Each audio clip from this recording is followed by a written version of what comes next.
Deus. Vamos orar para começar?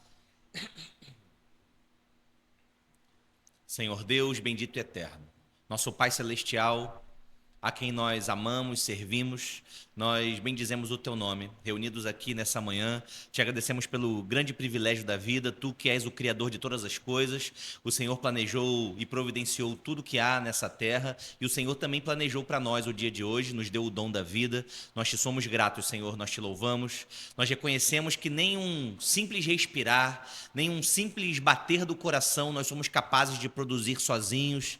Sem o Senhor, nós dependemos completamente de Ti, o Senhor é quem nos sustenta e por isso nós nos reunimos para Te louvar, louvar o nosso Criador. E também nos reunimos, Senhor, no domingo, no dia da ressurreição, para celebrar o nosso Salvador, o nosso Redentor, Jesus Cristo, aquele que nos comprou com um preço tão alto, que foi o seu próprio sangue, a sua própria vida, nos comprou a salvação. Nós bendizemos o Senhor que venceu a morte, que tragou a morte pela sua ressurreição, que está exaltado, assentado à direita de Deus Pai Todo-Poderoso. A Ti nós louvamos, Senhor. Fala conosco, que nós possamos ser fiéis, tanto ao falar quanto ao ouvir a Tua santa palavra, que o Senhor nos dê iluminação e poder pelo Teu Santo Espírito. Em nome de Jesus nós oramos. Amém. Graças a Deus. Muito bem. Irmãos, nós vamos dar início hoje. Não sei quantas aulas nós vamos precisar para terminar. Acredito que umas 3 aulas, 4 aulas talvez. Não muito mais do que isso, porque senão seria a mesma coisa que ler o livro, não é? Se eu ler o livro inteiro aqui, era mais fácil cada um levar para casa e ler o livro. Nós decidimos lá no nosso grupo da igreja, entre os temas que nós propusemos lá, que nós abordaríamos um livro que foi escrito pelo Augustus Nicodemos. Eu não trouxe ele pessoalmente porque eu o possuo apenas em mídia digital, no Kindle. Então, eu já li há algum tempo, estou relendo novamente para nós podermos participar da aula. É um livro do Augustus Nicodemos chamado Profetas, Profecia na Bíblia e na Igreja. Então, repetindo aqui o nome do livro, quem quiser acompanhar. É um livro de muito fácil leitura. Inclusive, não é o primeiro livro do Augustus que eu leio, né, do Nicodemos que eu leio, e ele tem uma leitura, tem uma escrita muito fácil assim de compreensão, sabe? Uma escrita bem pastoral. Então, às vezes, você pode pensar assim, poxa, mas eu vou comprar um livro, eu não tenho muito hábito de ler, ou eu sou preguiçoso para ler, eu tenho dificuldade de entender termos muito técnicos. Ele não escreve assim, tá? Tem uma pequena parte do livro que ele usa termos mais técnicos, digamos, mais acadêmicos, mas de maneira geral a sua linguagem é muito fluida, muito fácil de entender. Então, se você tem dificuldade, pode comprar tranquilo, se você tiver interesse de ler. No Kindle está bem baratinho. Então, vou repetir, o nome do livro é Profetas, Profecia na Bíblia e na Igreja. Nós vamos começar logo na introdução do livro e nós vamos ver as perguntas que o livro propõe responder. Esse é um assunto que desperta muita curiosidade, não é? Todo mundo gosta de ouvir a respeito dos dons carismáticos, das coisas miraculosas. Desperta interesse saber sobre o sobrenatural, né? Profecias. Henrique, eu ouvi falar de um camarada que ele falava sobre o futuro e acontecia. O negócio desenrolava lá, não sei que jeito que ele dava, mas quando ele tinha uma visão lá, ele contava na igreja e de repente acontecia. O que era aquilo ali? O que estava acontecendo ali naquela ocasião que eu ouvi falar? E nós vamos perceber, com o estudo do livro, que muitas vezes esse dom carismático, o dom da profecia, ele é utilizado como forma de manipulação emocional. Muitas vezes, para adquirir controle sobre as pessoas, homens do nosso tempo, líderes religiosos, e não só do nosso tempo, mas de todo o tempo da igreja, se utilizam de supostos dons carismáticos para manipular emocionalmente seus liderados, os membros da igreja. Não é? Imagina, se é Deus quem está falando, se você é a voz de Deus, o povo lhe deve o quê? Obediência. Não é? Se você é a voz de Deus, se você é um profeta, quem é aquele que está ouvindo para duvidar e para questionar? Nós também vamos perceber que outras vezes esse dom carismático ele é fruto de interpretações equivocadas. Então é possível que a gente encontre pessoas vou botar aqui entre aspas, tá? Pessoas bem intencionadas que se utilizam desse dom ou que dizem possuir esse dom ou dizem ser profetas e, na verdade, eu digo bem intencionadas porque talvez alguns crentes mesmo, pessoas, irmãos salvos, irmãos que vão estar conosco no céu, amém? Que receberam um novo coração, mas que por interpretação equivocada da Bíblia, eles acreditam possuir esse status de profeta. Muito bem, o livro vai então responder qual é o lugar da profecia e dos profetas na igreja hoje. Você saberia responder? É uma pergunta retórica, tá? Por enquanto, daqui a pouco a gente abre para a gente bater um papo aqui e conversar. Mas assim, você saberia responder qual é o lugar dos profetas e da profecia na igreja hoje? É uma resposta importante, não é? Por quê? Porque talvez crentes de outras tradições cristãs, evangélicas, podem te questionar ou podem fazer até você duvidar, não é? A respeito daquilo que nós cremos. Então, qual é o lugar da profecia e do profeta na igreja hoje? É o que o livro vai responder. Eu não vou dizer tentar responder, não, porque o livro responde muito bem. Inclusive, o livro é uma tese de doutorado do Augusto Nicodemos. É uma tese de doutorado que ele apresentou numa faculdade nos Estados Unidos e é uma boa tese, inclusive. Então, o livro vai responder. E eu vou começar, irmãos, logo com a seguinte informação, tá? Vou começar com a seguinte informação. Só na epístola escrita aos Efésios, tá? Que é uma epístola reconhecidamente de alta teologia. Eu digo isso porque existem epístolas que não possuem um conteúdo teológico denso. Por exemplo, nós estamos estudando Judas, não é? Qual é o conteúdo teológico de Judas? Você que já leu Judas lá naquele capítulo. Qual é o conteúdo teológico de Judas? Sabe qual é? Basicamente não tem. Veja, não é que nós não podemos tirar teologia daquilo que ele escreveu, mas não existe um tratado teológico em Judas. Ele acusa alguns de serem falsos líderes religiosos, mas ele nem diz o que aqueles camaradas estavam ensinando. Ele não conta qual era o ensino errado daqueles camaradas. E também não propõe um ensino correto. Perceba? É uma epístola de exortação. Ele vai dizer qual era a conduta, nós inclusive vamos começar a ver hoje em Judas. Ele vai dizer qual era a conduta daqueles falsos líderes religiosos, ele vai chamar de uma conduta imoral, versículo 4 da epístola de Judas, mas ele não vai contar qual era o ensino, o que eles estavam ensinando, ele não fala. Já algumas epístolas, como a epístola aos Gálatas, a epístola de Efésios, a epístola aos Romanos, são epístolas reconhecidamente de alta teologia, ou seja, tem um tratado teológico ali. A gente pode tirar muito conteúdo, é um conteúdo denso de teologia. Então, só na epístola de Efésios, que possui toda essa teologia que eu estou exaltando aqui, Paulo cita 3 vezes a função de profeta com uma grande estima. Então, só em Efésios, Paulo vai citar 3 vezes a função do profeta na igreja, com grande estima. Vamos ler? Efésios 2, de 19 a 22.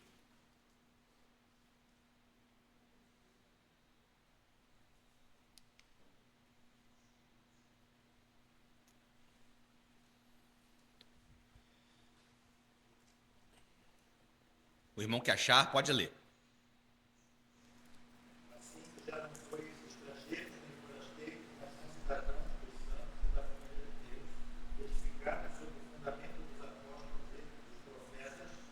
Que Jesus Cristo é a principal pedra da esquina, do qual todo o edifício bem ajustado cresce para a templo santo do Senhor, do qual também vós juntamente sois edificados para a morada de Deus em Espírito. Amém. Então percebe aqui, no versículo 20, edificados sobre o fundamento dos apóstolos e de quem? Dos profetas. Então percebe aqui a descrição, a analogia que Paulo está fazendo a respeito da igreja. É um edifício, não é? No qual Jesus é a pedra de esquina e esse edifício possui alicerces, possui colunas. Os arquitetos aí, possuem colunas. Quem são as colunas? São os apóstolos. São.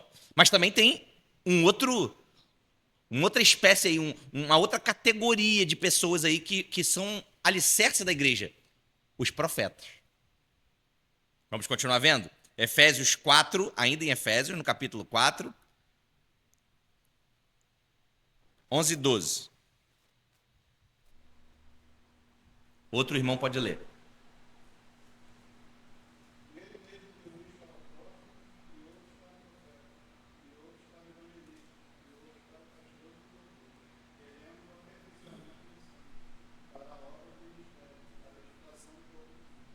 Amém? Vamos ler então a terceira e última citação de Efésios a respeito dos profetas, capítulo 3, versículo 5. Um outro irmão.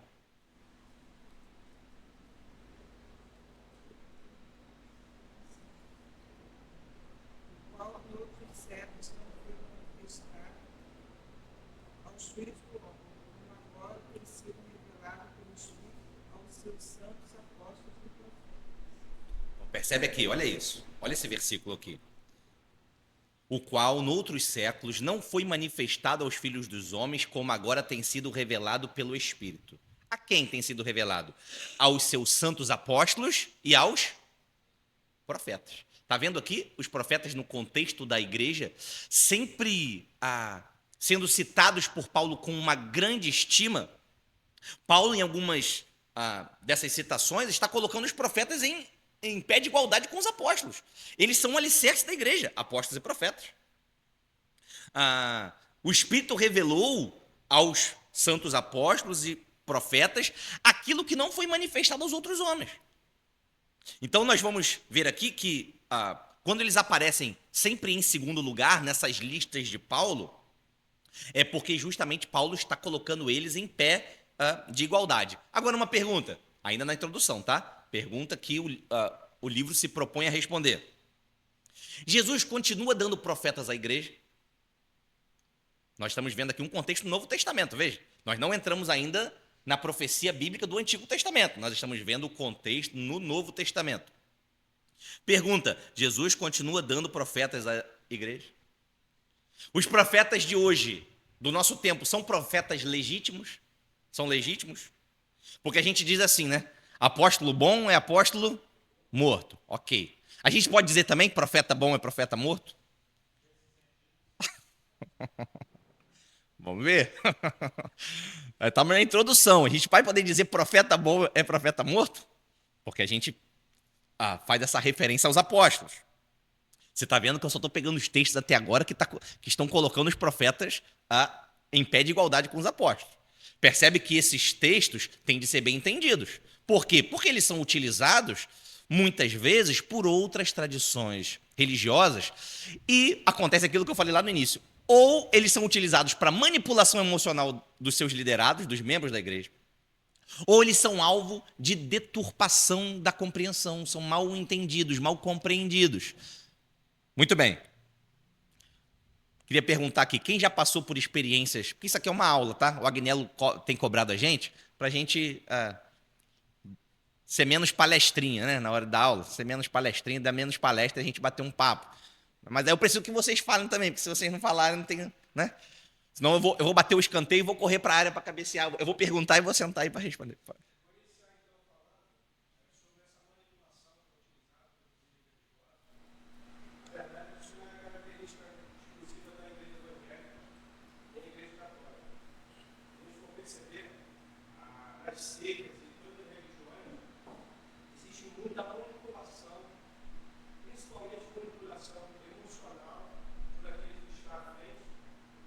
Sente que para eles é melhor conduzir o povo quando ele é fraco emocionalmente. Então, para poder eles serem seguidos, e a maioria deles gosta de ser seguidos com os olhos fechados, sem as pessoas questionarem, perguntarem, sem apontar os erros que eles têm, é muito mais fácil de liderar pessoas que são, vamos dizer assim, fracas emocionalmente. Então, ao invés de ensinar as pessoas a ter um conhecimento para elas crescerem, a gente percebe que eles ensinam as pessoas a serem dependentes deles. Isso daí está dentro da religiosidade de forma absurda. E a gente percebe que os próprios líderes, a religiosidade, a religião, estou falando de todos, já.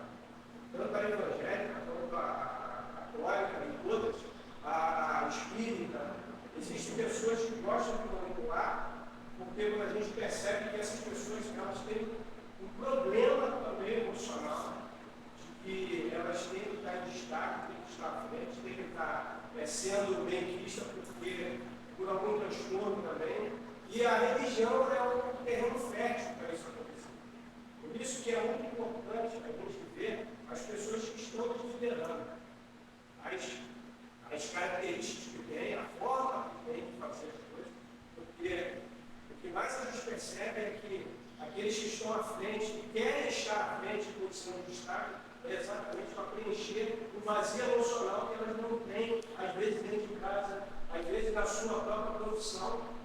O senhor não foi bem sucedido profissionalmente, ao abrir uma igreja para poder as pessoas me aceitar, não para só para ganhar dinheiro, mas para ter um status, tá, de liderança. Para ser alguém, né? Para ser alguém. O camarada não manda nem em casa, nem na casa dele ele manda. E as igrejas aí não têm oferta para isso. E aí são aqueles que são os profetas, são aqueles que têm uma voz mais forte, são aqueles que gostam de estar mais na frente, levando o povo, como eles dizem, e isso é muito perigoso.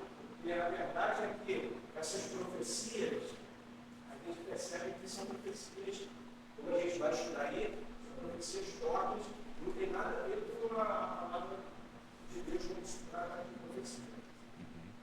É muito mais fácil, você pode imaginar, é muito mais fácil você liderar e governar alguém quando você tem a última palavra e você é a voz de Deus. Percebe? Você não pode ser questionado. Ninguém pode te perguntar por que você está fazendo desse jeito? Por que você está administrando daquele jeito? Por que você falou isso? Por que você está impondo isso à igreja? Você não pode questionar o camarada se ele é um profeta. Nós vamos ver, inclusive, que essa é uma característica do profeta no Antigo Testamento já, né?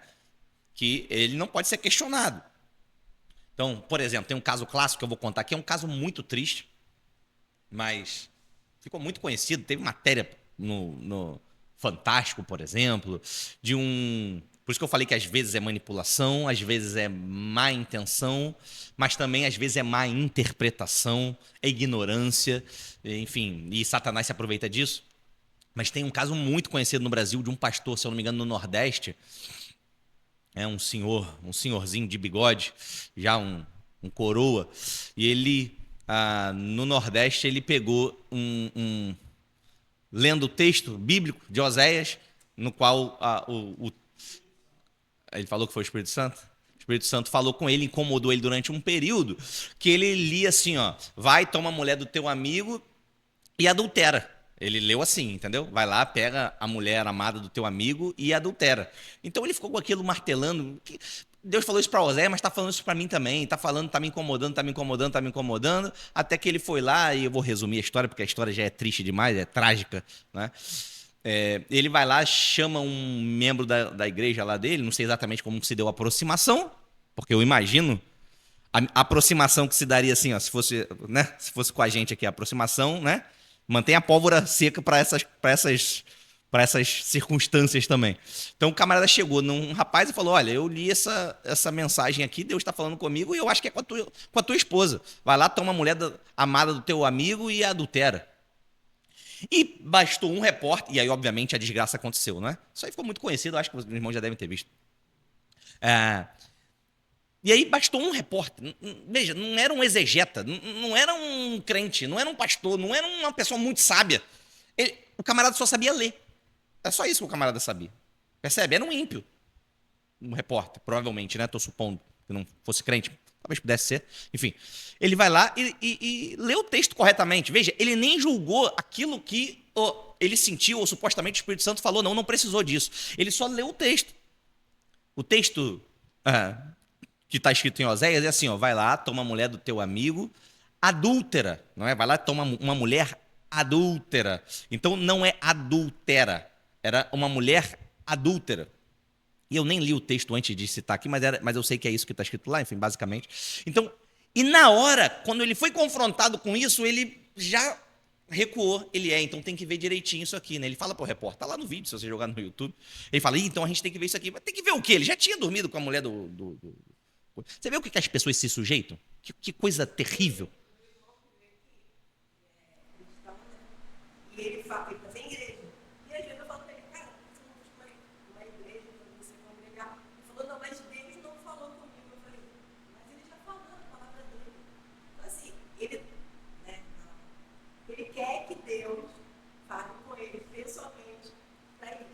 Só que assim, eu vejo que realmente ele não quer estar debaixo, né, de liderança no caso. E esse Deus não fala comigo.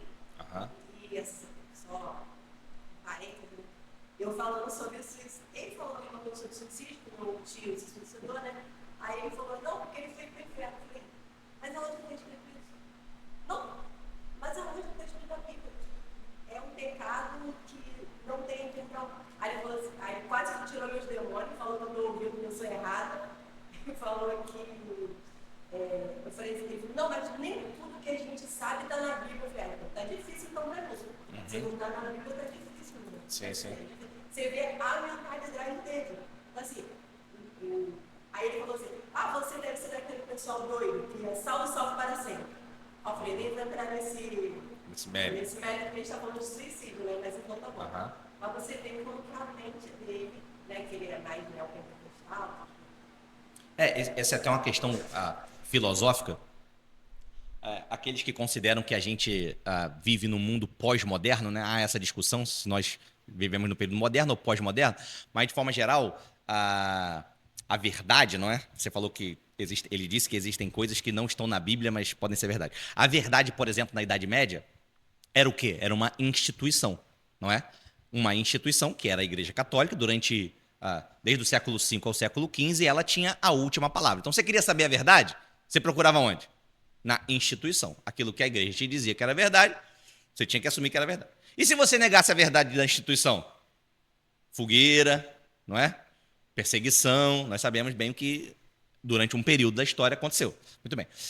Depois, com a chegada do iluminismo, enfim, diversos movimentos no século XVI, XVII, no mundo moderno, a razão é a fonte da verdade. Então você percebe aqui, aquilo que não cabe na razão no mundo moderno, aquilo que não cabe na razão não pode ser verdade. Então a religião, em certo sentido, ela é rejeitada nesses movimentos progressistas. Não é porque não cabe na verdade, é onde é criado o método científico, e a religião, é claro, não pode ser aplicada no método científico, então ela é rejeitada.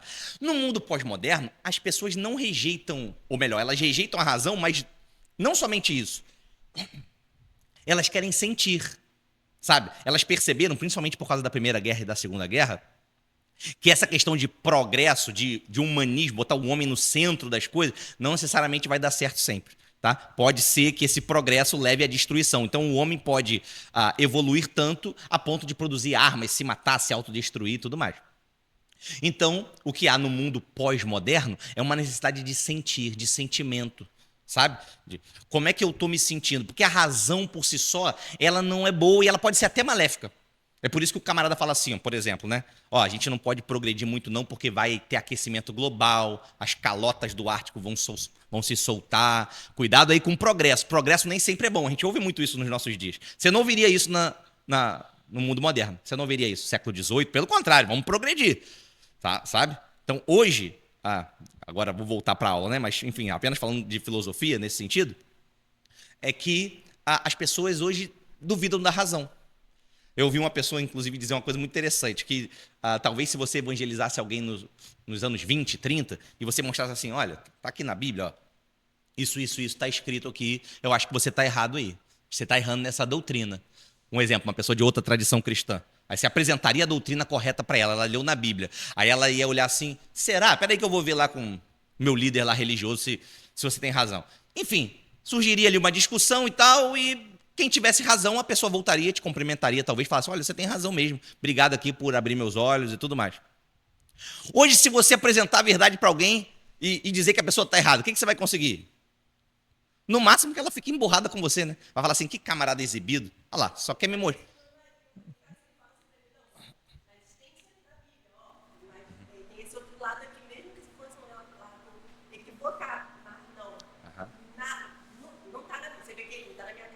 Não veio hoje. Por quê? Porque ele já excluiu a nossa igreja. É porque no mundo pós-moderno, a verdade é subjetiva. Ela não é mais objetiva. Porque eu tenho a minha verdade, você tem a sua e ele tem a dele. Por que a tua verdade é melhor que a dele? Ele está lá, sabe? Então ele rejeita a sua verdade. Então os homens não veem a verdade objetivamente. Então, voltando aqui para a questão das profecias, e esse debate é importante, né, quando nós falamos de profecias, porque, veja, mais um parêntese aqui na aula. A profecia é o único dos dons que precisa esperar para ver se ele se concretiza. Sim ou não? Dom de milagres. Ou tu cura ou tu não cura. Se o camarada continua ali enfermo, não curou. Dom de socorro. Se você não socorreu na hora, a pessoa não foi socorrida, não tem nada. Entendeu? Não tem como ser. Dom de línguas. Ou o camarada falou em outro idioma, ou o camarada não falou. Você prova na hora. Mas e a profecia? O camarada fala assim, olha, se você desobedecer, você morre daqui a 1 ano. Ué, você tem que esperar quanto? Tem que esperar 1 ano para ver se supostamente essa profecia se cumpre, percebe? Então a gente ainda encontra Essa dificuldade que coloca esse dom especificamente como subjetivo. Mas vamos voltar para a aula aqui.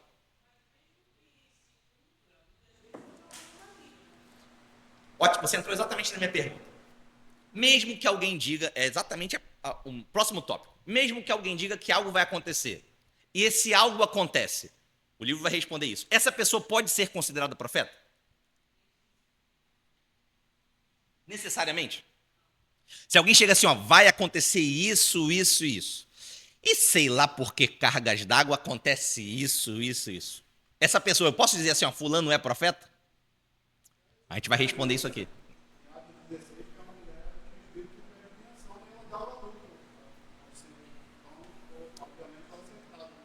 Uhum.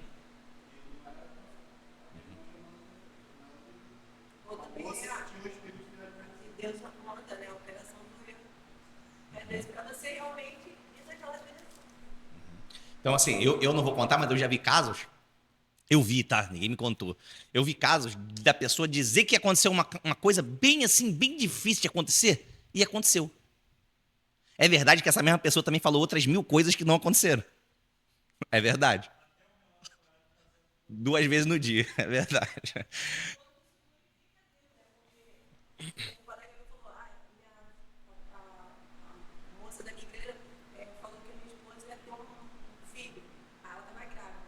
Eu falei, é menino ou menino? Não, ela falou que é menino, eu já sei que é menino. Aí, tipo assim, é menino, foi menino mesmo. Mas o que isso glorifica a Deus? Tipo assim. E essa profecia também tinha 50% de chance de acertar. Sim. Mas ele está dando crédito à mulher de Sim, sim. criança, como se fosse algo. Sim, sim. Aham. Muito bem. Então vamos ler mais um texto, para a gente embalar de novo aqui na aula. 1 Coríntios 12, 28. Qualquer irmão pode ler.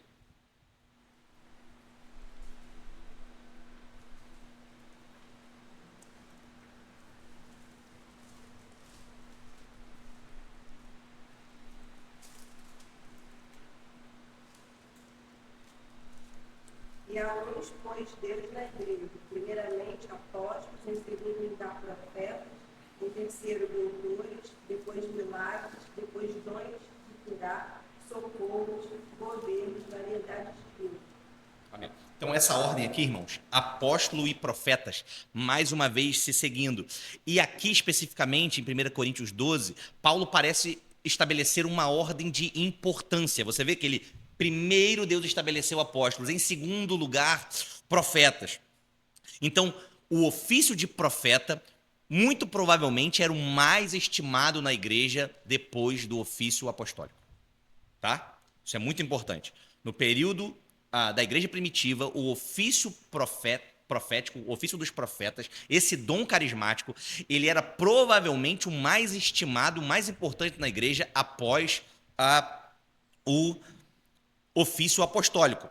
Então, os profetas no período da igreja primitiva, eles eram muito respeitados e eles foram muito importantes para o estabelecimento da igreja. Nós podemos, inclusive, dizer que sem os profetas no Novo Testamento, sem os profetas na igreja primitiva, naquele ambiente de edificação, de crescimento, de surgimento, de pregação do evangelho embrionário, sem os profetas não haveria igreja. Ok? Nós podemos facilmente falar isso, pode dizer.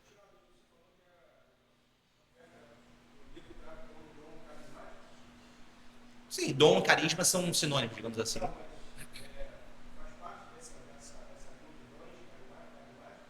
Mas como assim? Não, é um dom. A pergunta que o livro vai responder é o seguinte: nos nossos dias há profetas, esse dom ainda existe, Deus ainda dá esse dom. O que a gente está percebendo aqui numa primeira análise é exaltando a condição dos profetas no Novo Testamento para mostrar que eles existiam no contexto da igreja primitiva. E sem os profetas na igreja primitiva não existiria cristianismo, nós podemos afirmar tranquilamente. Tá? Pensa comigo, apóstolos eram quantos? Pouquinhos. Não é verdade? Como é que você evangelizava todo aquele ambiente no qual a igreja estava se expandindo? Então, havia profetas, os profetas eram estimados, respeitados, o dom profético, ele estava ali, nós podemos até dizer, logo abaixo do dom apostólico. Muito bem. Então, quando a gente se depara com isso, veja, nós estamos exaltando a figura do profeta no Novo Testamento e na realidade da igreja primitiva. Então, quando nós olhamos para essa realidade, é natural fazermos algumas perguntas, não é? E eu vou fechar a introdução aqui mostrando 6 perguntas bem rápidas que o livro vai responder. Primeiro, quem eram esses profetas no Novo Testamento? Porque eles existiam, nós sabemos. Agora, quem eram esses profetas no Novo Testamento? O que exatamente esses profetas faziam na prática? O que os profetas faziam na realidade da igreja, tá? No dia a dia da igreja. Terceira pergunta, eles exerciam o mesmo tipo de atividade dos profetas no Antigo Testamento? Essa também é uma pergunta-chave. Tá? Os profetas no Novo Testamento exerciam a mesma atividade que a gente vê os profetas exercendo lá no Antigo Testamento? Elias, Eliseu, Isaías, é a mesma atividade? Quarta pergunta, eles tinham a mesma autoridade que os profetas no Antigo Testamento? Quinta pergunta, que tipo de relação os profetas da igreja no Novo Testamento tinham com os apóstolos? Isso também é muito importante. Tá? Nós vamos estabelecer aqui qual era o tipo de relação. Nós podemos até dizer o tipo de autoridade que profetas e apóstolos tinham no Novo Testamento. E, por fim, se eles eram tão relevantes quanto os apóstolos no Novo Testamento. Nós vamos entender isso através de alguns textos bíblicos. É possível a gente entender o dom de profecias tanto no Antigo Israel quanto na igreja no Novo Testamento. Então, para terminar a introdução, e nós entrarmos logo na primeira parte do livro, o livro é dividido em 3 partes, aqueles que chegaram depois, tá? É um livro do Augusto Nicodemos chamado Profetas, Profecias na Bíblia e na Igreja. Profetas, Profecias na Bíblia e na Igreja. Então, esse livro é dividido em 3 partes. A primeira parte é essa que nós já abordamos. E as últimas 2 partes, a parte 2 e 3, eles vão tratar de uma ideia que alguns teólogos possuem, principalmente um certo erudito chamado Ellis, tá? Eu não vou falar o nome dele em todo porque é complicado. Tem muita consoante para o português. Então, o Ellis, ele estabelece uma ideia que é seguida por alguns teólogos hoje em dia, com base no texto de 1 Coríntios 2, tá? Que nós vamos analisá-lo na parte final desse estudo, que os grandes responsáveis pela exegese bíblica na igreja primitiva eram os profetas. Então, segundo essa doutrina, essa teologia, essa linha de pensamento, os grandes responsáveis pela interpretação da Bíblia, daquilo que possuía, se não é porque não havia um cânon fechado, obviamente, mas daquilo que se possuía como palavra de Deus, inclusive no Antigo Testamento, esse sim fechado, eram os profetas. É isso que Ellis defende. Agora, será que isso está certo? Será que os profetas eram os principais responsáveis pela interpretação bíblica no período apostólico? Alguns dizem, inclusive, que nas reuniões do primeiro século, os profetas esses profetas do Novo Testamento, recebiam interpretações vindas de Deus a respeito do texto bíblico e aplicavam na igreja. Tá? Pode falar.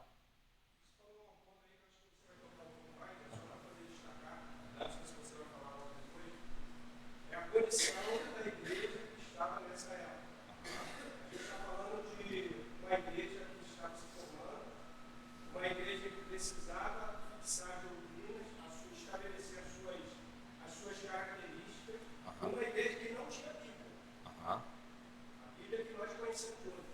Então é muito importante a gente entender o foco que está se tratando nesses textos que a gente está vendo, para poder a gente começar a desvendar o que o apóstolo está querendo dizer. Quando a gente tem uma visão do passado, justamente para nos levar a história de que qual condição o apóstolo estava falando. É isso mesmo. Eu estou apresentando aqui, a gente acabou a introdução agora, eu vou entrar na parte 1. Eu estou apresentando as perguntas que o livro vai responder. Por quê? Porque essas são perguntas que linhas de tradição cristã diferentes respondem de maneira diferente. Esse é o ponto, não é? Mas, sem dúvida, nós vamos analisar o contexto em que a igreja estava. E eu gosto de dizer o seguinte: Deus sempre deu à igreja tantas coisas extraordinárias quanto o suficiente para a pregação do evangelho. Então, quanto de milagre, quanto de coisa extraordinária Deus deu para a igreja durante o período da igreja? O tanto quanto necessário. O quanto é necessário hoje de coisas extraordinárias e o quanto era necessário naquele período, como o Agnello disse, por exemplo, sem um cânon fechado, com o evangelho sendo propagado. Não é? Então nós vamos analisar isso. Muito bem. Parte 1 do livro. Profecias nos tempos bíblicos e nos tempos atuais. Vamos começar então definindo o que é profecia e definindo o que é profeta, tá? Isso é importante. Daqui a pouco nós vamos chegar nos profetas do Antigo Testamento para ver o que era profecia e o que era um profeta no Antigo Testamento, para a gente comparar com o que é um profeta e com o que é profecia no Novo Testamento. Vamos ver as diferenças. Mas primeiro vamos definir o que é profecia e o que é um profeta. Eu vou ler, tá? Porque é mais fácil ler a definição que o livro traz. Então, definição de profecia segundo o Nicodemos nesse livro. É uma fala inspirada pelo Espírito Santo de Deus que, por meio de um profeta, se comunica com um indivíduo ou com um grupo de pessoas, seja para revelar uma ocorrência futura, seja para exortar, consolar ou mostrar como as Escrituras se aplicam no tempo presente. Muito bem? Vou repetir aqui, ó. De forma simples. Profecia é uma fala inspirada pelo Espírito Santo de Deus, ou seja, não pode ser o camarada falando de si mesmo, tá? Deus está, é Deus quem está falando ali. Segundo, Deus utiliza um profeta que se comunica com um indivíduo ou com um grupo de pessoas. Por exemplo, Jonas foi a Nínive, né? Havia 120 mil pessoas lá na qual Deus queria pregar. Não era um camarada especificamente, porém há em outros casos em que a profecia foi para uma pessoa. Muito bem. Seja para revelar ocorrência futura, tá? Então, às vezes, Deus vai estar antevendo ao profeta, ou fazendo o profeta antever o que vai acontecer, e ele conta, e o profeta manifesta aquilo que vai acontecer no futuro. Seja também para exortar, ou seja, para estimular o povo a determinada ação. Seja para consolar, porque às vezes no momento difícil, o profeta vinha, Deus falava através dele para dar uma palavra de conforto. Olha, daqui a pouco as coisas vão ser resolvidas. Deus está aqui, eu estou aqui, estou controlando tudo, eu sou soberano, estou governando. Então a profecia também servia para isso. E também para nos mostrar como as Escrituras se aplicam nos nossos dias. Muitas vezes você vai ver os profetas fazendo o quê? Pegando lá a lei e falando, olha, está escrito aqui na lei, vocês estão errados, tá? Aqui, ó, a lei está dizendo isso. Façam o que a lei está mandando. Então, isso também era função do profeta. E definição de profeta é alguém que é movido a proferir um discurso da parte de Deus. Então, veja, é alguém que é movido. O camarada não se levanta, de repente, e fala, eu sou profeta. Então, é alguém que é movido. Muitas vezes, o camarada nem queria ser profeta. Lembra disso? Moisés fala, Senhor, manda outro, eu sou pesado de língua. Eu não quero ser profeta, não. Estou com 80 anos aqui, agora que eu me ajeitei aqui com meu sogro, com a minha esposa, agora que né, o negócio está tranquilo, o Senhor me chama lá para voltar para o Egito. Você vê lá, por exemplo, Gideão, não é? Também não queria ser profeta. Falou, não, eu não. Aí foi lá, fez prova com Deus. Então, chove no orvalho, mas não chove no algodão. Ou desce o orvalho na grama, mas não desce no algodão. Não, Deus, deixa eu te provar. Só mais um testezinho. Agora faz encher o algodão e faz o orvalho, a grama ficar seca de orvalho. Então, muitas vezes o profeta não queria, mas ele era o quê? Movido pelo próprio Deus. Muitas vezes o apóstolo Paulo, por exemplo, ainda que o dom é apostólico, não é profético. O apóstolo Paulo era o quê? Inimigo da igreja. De repente, não é? Jesus aparece para ele e ele se converte. Então, essa é uma característica importante. O profeta é alguém movido por Deus para proferir um discurso da parte de Deus. Então também não pode ser movido por Deus e o camarada fazer um discurso para sua própria agenda. Se aproveitar da sua posição para fazer, por exemplo, um discurso político. Para falar aquilo que ele acreditava ou algo que traria benefício para ele. Também não seria profeta se fizesse assim. Então, muito bem. Mais uma característica. Ele faz um discurso da parte de Deus com a autoridade de Deus. Essa vai ser a primeira característica que nós vamos ver dos profetas. Ele faz um discurso da parte de Deus com a autoridade de Deus, sob o poder do Espírito Santo. Muito bem. Então, como esse fenômeno de profecias e profetas acontecia no Antigo Testamento? Vamos ver agora as diferenças ou começar a ver as diferenças e características dos profetas no Antigo Testamento para os profetas no Novo Testamento. Então, como eu disse, primeira característica, no Antigo Testamento, eles falavam de forma autoritativa. Ok? O que é falar de forma autoritativa? Alguém resume para mim aí. Oi? É uma ordem, muito bem. Da parte de quem essa ordem? O profeta falava. De Deus. Muito bem. Então o profeta dava uma ordem da parte de Deus. Pode desobedecer a ordem da parte de Deus? Pode ou não? Tem consequência quando Deus fala alguma coisa e você não obedece? Tem consequência ou não? Então, um profeta no Antigo Testamento, característica muito importante, ele falava de forma autoritativa.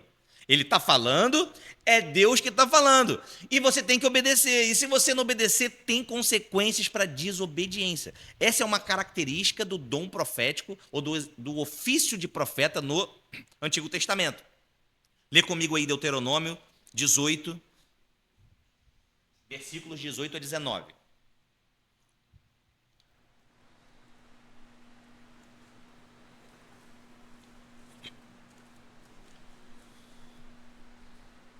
Qualquer irmão que ainda não leu, pode ler. Deuteronômio 18, de 18 a 19. E suscitarei um profeta no meio de seus irmãos, como tu, e porei as minhas palavras na sua boca, e ele lhes falará tudo o que eu ordenar. E será qualquer que não ouvir as minhas palavras, e ele falar em meu nome, eu revererei ele. Isso. A minha versão aqui, ó. Eu lhe pedirei contas. Deus está falando, olha, eu vou levantar um profeta, o profeta vai falar da minha parte, quem não obedecer, eu vou pedir contas, quem não obedecer, esse profeta. E da onde então vinha a autoridade do profeta? Do próprio Deus, vinha do fato de que ele era a boca de Deus. Se é Deus que está falando, você deveria obedecer. Você poderia, por exemplo, como nós fazemos na igreja, você poderia levantar o dedo e perguntar por que o profeta estava fazendo daquela maneira? Por que Deus mandou isso aqui? Por exemplo, lembra-te do dia de sábado para o santificar. 6 dias trabalharás e farás toda a tua obra, mas no 7º é o sábado do Senhor teu Deus, não farás nenhuma obra, nem teu filho, nem tua filha, nem o estrangeiro das tuas portas para dentro. Você podia levantar assim, mas e o estrangeiro? Tem certeza, Moisés, que o estrangeiro das portas para dentro também tem que guardar o sábado aí? Essa parte aqui você não está... Será que você não se equivocou nessa parte? Porque eu não concordo muito com essa parte. Você não podia fazer esse tipo de questionamento. Por quê? Porque a autoridade vinha do próprio Deus.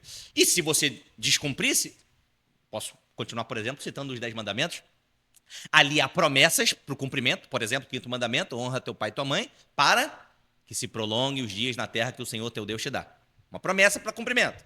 Mas também Deus fala, olha, eu sou Deus zeloso, que visita a iniquidade dos pais nos filhos até a 3ª e 4ª geração daqueles que me aborrecem.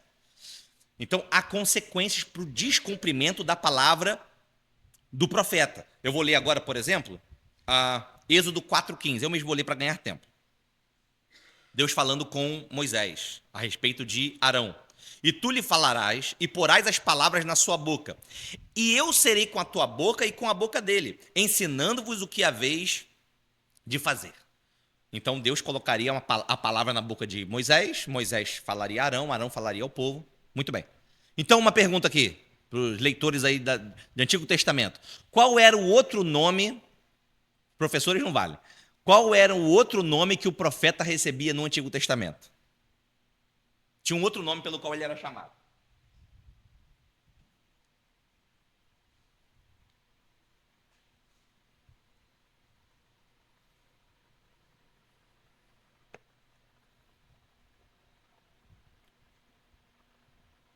Quer falar? Quer chutar? Pode chutar, não tem problema não. Não, tem um nome... Não, eles eram a boca de Deus, de fato. Mas tem um nome específico pelo qual eles eram chamados durante boa parte do Antigo Testamento. Eu vou dar tempo para vocês para... É bom que eu descanse um pouco. Isso ali, ó, a Lúcia sabe. Muito bem. Vidente. O profeta no Antigo Testamento também era chamado de vidente. Vamos ler aqui comigo? 1 Samuel 9,9. Está pensando, como disse lá o Agnello no início, está pensando que vidente é só coisa de, né? É um vidente no Antigo Testamento. 1 Samuel 9,9. A gente vai ver exatamente o significado dela agora. Muito interessante. Ele era o vidente. Pode ler qualquer irmão, 1 Samuel, o primeiro livro de Samuel, 9,9.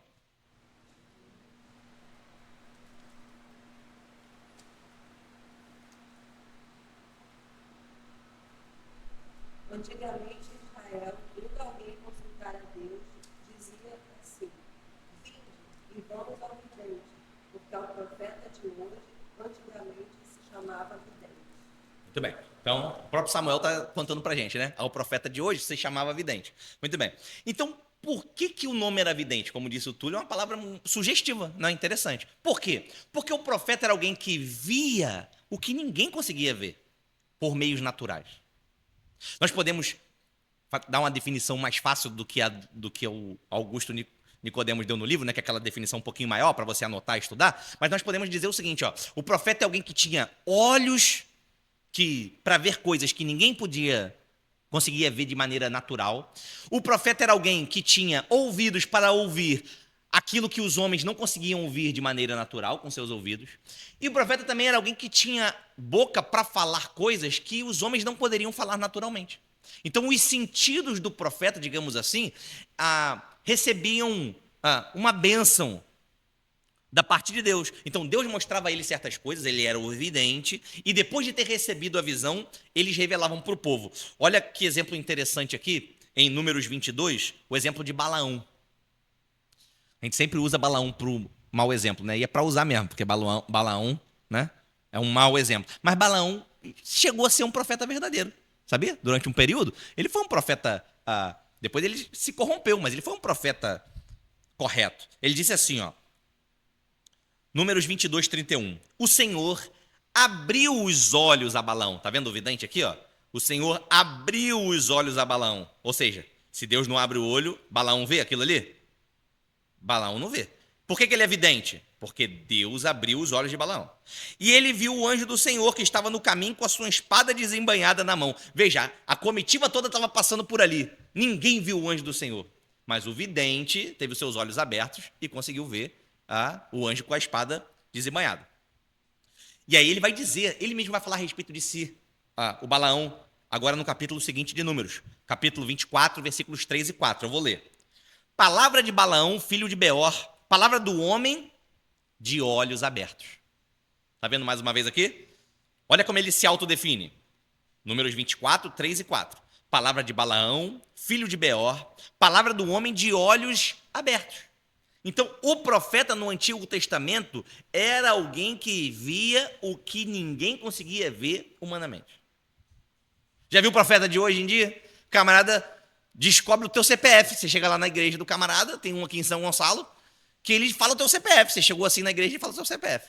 Dizem, né, que ele tem lá os recrutas dele que ficam procurando no Instagram lá quem você é, tem um programa lá que ele joga no aplicativo lá, ele descobre o teu CPF, vasculha a tua vida, né? Ele diz quem é, aí ele fala assim, ó, você acabou de voltar de uma viagem. Claro, no Instagram você publicou lá, né? O post que você tá lá. A Sara vai voltar agora lá da Europa, eu vou profetizar. Eis que vejo que você comeu bacalhau em Portugal. Aí eu tenho a chance de acertar boa, né? Tomou um vinho do Porto. Então, aqui, o profeta no Antigo Testamento está vendo aquilo que Deus permitiu ver. Deus abre os olhos, de modo que não são mecanismos humanos que permitem o profeta ver aquelas coisas. Hoje, nós vamos encontrar, sem querer me antecipar na crítica aos profetas de hoje, que nós vamos chegar lá no livro, mas nós vamos encontrar muitas pessoas fazendo revelações, adivinhações, dizendo-se ser videntes, mas enxergando através de mecanismos humanos. Então está desqualificado para o método do Antigo Testamento. Porque o método do Antigo Testamento é o quê? Deus levanta um camarada e abre os olhos dele para que ele veja através e da parte de Deus.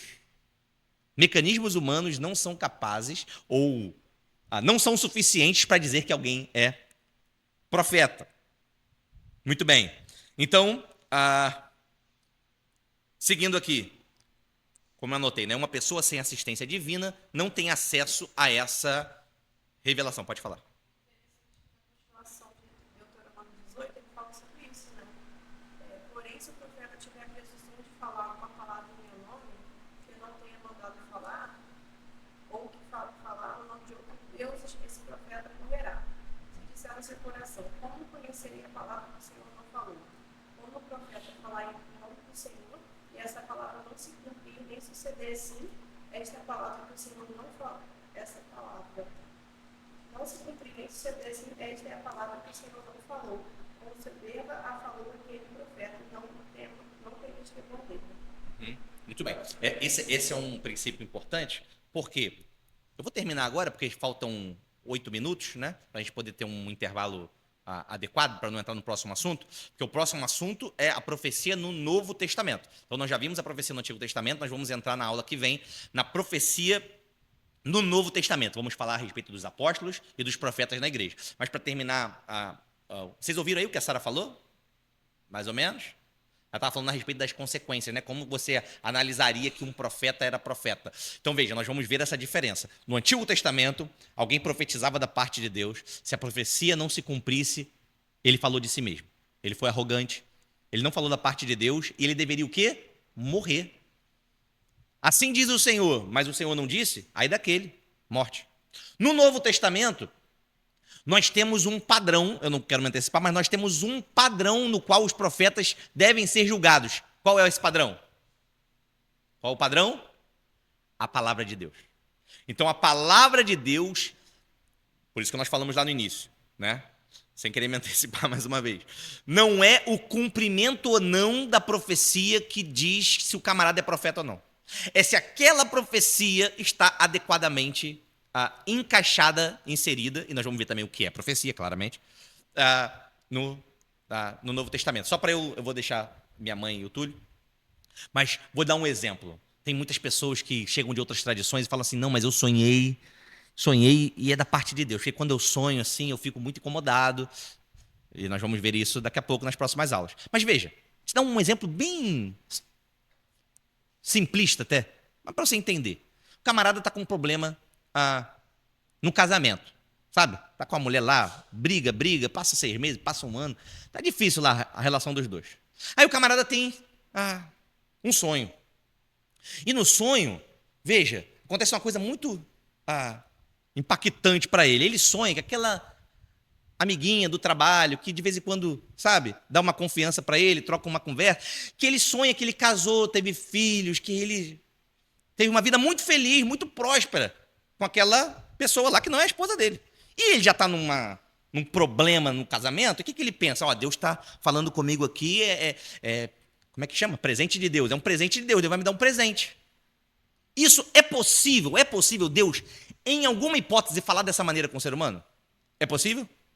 Não, nunca. Por quê? Porque é contra a palavra de Deus. Deus nunca vai dizer uma coisa hoje que ele já não deixou determinado aqui na sua palavra. Deus nunca vai se contradizer, porque Deus é perfeito, é o caráter dele, é santo. Deus é imutável. Da mesma maneira, eu posso pensar diferente. Vamos pensar o seguinte, nesse mesmo cenário, o camarada está lá com crise no casamento, difícil, vida complicada. E aí ele está recebendo lá mensagens inadequadas de alguém, e ele tem um sonho. E naquele sonho acontecem coisas terríveis, porque ele abandona a esposa dele, e ele vai lá e fica com essa outra mulher, e é uma desgraça terrível, e ele acorda, olha, estou sentindo aqui que Deus está falando comigo, que eu tenho que me acertar com a minha esposa aqui, eu tenho que bloquear essa fulana e viver minha vida aqui. Em algum sentido, veja, não estou dizendo que isso é profecia ou que não é, nós vamos ver nas próximas aulas. Mas em algum sentido Deus pode estar te alertando através dessas questões? Se inclui dentro da palavra de Deus? Se inclui, então você toma para a sua vida. O camarada pega, teve um alerta, seja de qual for a maneira, ainda que seja subjetiva. Se essa maneira subjetiva na sua vida se encaixa na palavra de Deus, naquilo que Deus já disse, então você pode assumir como um alerta. E se não se encaixa, então é Satanás, irmãos. Não tem meio termo, tá? Isso aqui não tem meio termo. Oi? Sim, exato. Nossa natureza pecaminosa que Satanás utiliza para nos tentar. Pode falar, minha mãe e tudo. Profeta do dia de hoje seriam os pregadores que falam a palavra de Deus. Vamos chegar lá. Mas é uma boa linha, tá? Seriam os pregadores que falam a palavra de Deus, certo? Nós vamos ver as verdades. Mas aí vai uma pergunta. Então não existe mais profeta como existia naquela época. Tipo, chegar para você e fazer uma revelação. Não, fazer uma revelação, falar alguma coisa para você, isso não existe mais. Então eu vou me antecipar porque eu sei que, né, vão ser nas próximas 2 aulas, provavelmente, que a gente vai fazer, mas a resposta, para não deixar sem resposta a gente terminar a aula, não existe. Não existem mais profetas como existiam profetas no Antigo Testamento. Não existem profetas com palavra autoritativa, que eles falam, eu tenho que obedecer, e se eu não obedecer, eu serei punido. Nós vimos que essa era a realidade do Antigo Testamento. O camarada fala, se ele fala, é Deus falando, e se é Deus falando, eu tenho que obedecer, porque eu vou sofrer consequências se eu não obedecer. E se eu obedecer, eu vou ser abençoado, porque também tem a parte da bênção. Porque os profetas prometem de hoje, prometem, ó, se você me seguir, se estiver debaixo da minha cobertura espiritual, se você fizer determinada coisa, teu casamento vai ser feliz. Ó, se você sair da igreja, teu filho se desvia, mas se você ficar aqui, seu filho vai passar em medicina. Então não existe essa relação entre dom profético. Sim, nós vamos ver. Tem sim. Nós vamos ver a subordinação, essa é a principal parte que nós vamos ver nas próximas aulas, a subordinação que existia entre profetas e apóstolos. Quem era subordinado a quem? Porque no Antigo Testamento, o profeta manda, mas tem rei, mas tem sacerdote. Ok, mas se o profeta denunciar o sacerdote, se o profeta denunciar o rei, quem tem a última palavra? O profeta, porque é Deus falando. Pode falar.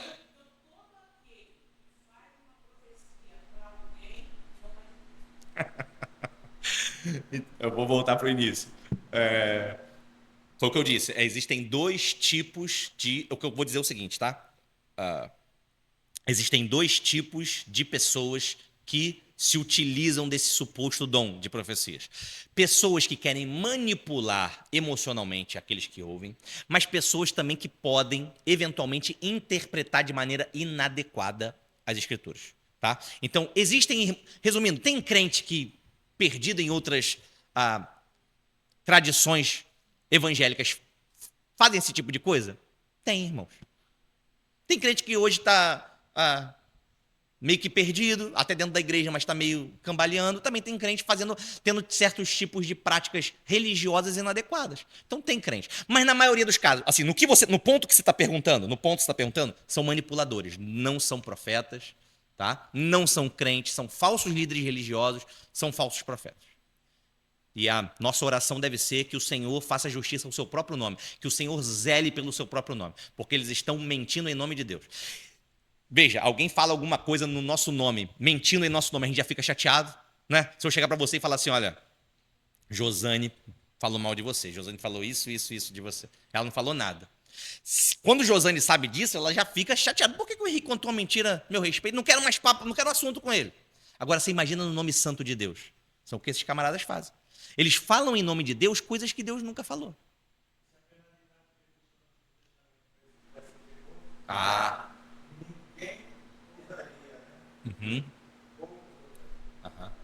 Exatamente. Aí haverá de chegar o dia, né, que isso vai acabar.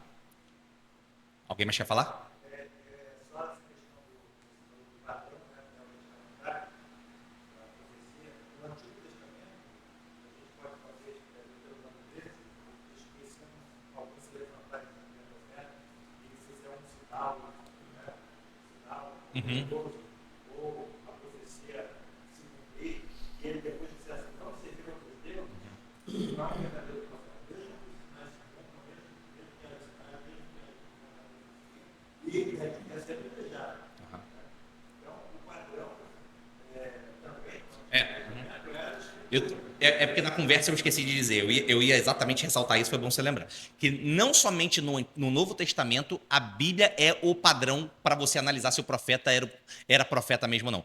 Também no Antigo Testamento, além do cumprimento da profecia, se o padrão doutrinário era obedecido. Então, se ele fugisse do padrão doutrinário, se ele mandasse o povo servir a outros deuses, levasse o povo à idolatria, por exemplo, mas falasse coisas que essas coisas acontecessem, esse camarada não era um profeta. Para terminar, por causa da hora.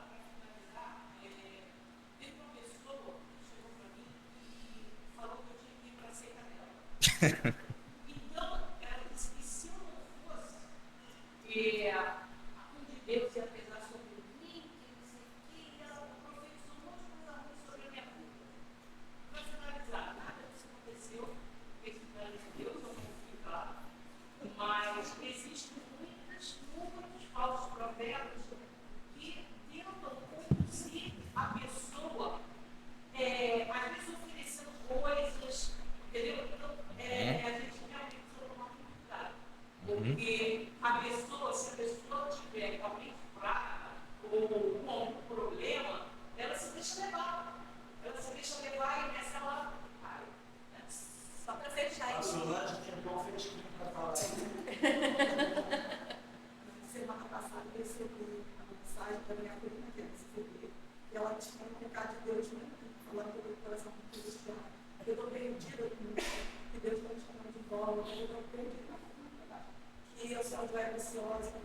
uma coisa na querendo, aí a gente foi e mandou, ela fez um bilhetinho, a gente mandou, eu mandei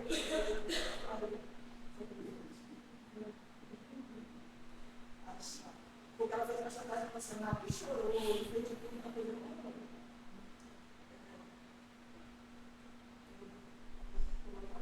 A resposta que a gente deu para ela. E ela falou assim, sou dona de minha prima, sabe o que? Olha só, ela falou, sou dona de minha prima. Aí a gente foi e mandou a resposta para ela. Boa tarde, não estou perdida, sou membro de uma igreja que segue a palavra de Deus, prego o evangelho e tenho a certeza da salvação. Peça a Deus discernimento porque o conteúdo da mensagem está endereçado para você errado. E chantagem emocional é manipulação psicológica e não vou tolerar essa fonte de espírito. Aí o que ela respondeu para mim? Desculpa, pensei que mandaram para outra pessoa.